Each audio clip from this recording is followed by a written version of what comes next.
Bom, nesse vídeo agora eu vou mostrar para vocês uma forma prática de calcularmos a frequência absoluta e a frequência relativa de uma sequência de valores, tá? Então, para isso, eu mantive aquela minha coluna do exemplo anterior, criei aqui uma célula com o nome classes, FA de frequência absoluta e FR de frequência relativa. Então, como é que eu vou dividir essas classes, né? Eu vou observar aqui os valores que estão envolvidos. Então, eu vou criar uma classe para valores 10, uma classe para 11, uma para 12, uma para 13 e uma para 14. Tá? Então, as minhas classes elas estão divididas desta forma. Como é que a gente pega, ou como é que a gente determina a frequência absoluta? Eu vou contar o número de vezes que o valor 10 apareceu, e aí eu vou relacionar aqui. Para isso, a gente usa o recurso do vídeo anterior. Então, eu vou inserir aqui uma fórmula estatística e vou pedir para que ele conte. Em qual intervalo? Neste intervalo. E o meu critério é que ele seja igual a 10. Então, aqui a gente tem 3. Vou repetir o processo para esta outra célula. Estatística, conte C. O intervalo de células é este. E aqui o critério igual a 11. Vamos repetir o procedimento para esta função, para esta célula. Estatística, conte C, o intervalo, e aqui nós vamos colocar igual a 12. Vou repetir para esta outra célula. Estatística, conte C, intervalo, critérios. E finalmente, vamos para a classe 14. Então, eu vou inserir a função estatística, conte C, neste intervalo, e ela tem que ser igual a 14. Bom, agora eu precisaria criar uma célula aqui com o total destas ocorrências, né? Então, eu vou escrever aqui total, e aqui eu vou pedir para que o Excel conte para mim quantas ocorrências a gente teve para esse evento aqui, ó.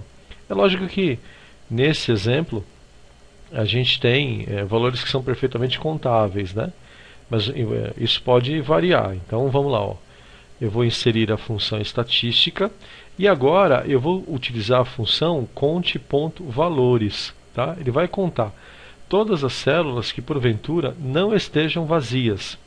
Ele está sugerindo para mim aqui C2 até C6, mas eu não quero. Eu vou selecionar aqui o meu intervalo original. Tá? Então eu quero que ele conte para mim quantas células a gente tem com valores. E aí eu vou dar OK. Ó. Então nesse caso aqui a gente tem 9 células com valores. Se por acaso eu fizer alguma alteração de conteúdo, por exemplo, esta célula aqui, se eu deletar, eu vou ter uma mudança na frequência e eu vou ter uma mudança no total. Tá bom? Eu vou retornar aqui no Ctrl Z. Agora vamos calcular então a frequência relativa.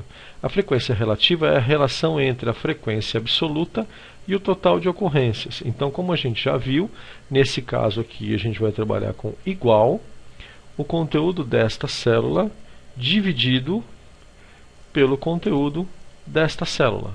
E aí a gente pressiona o Enter.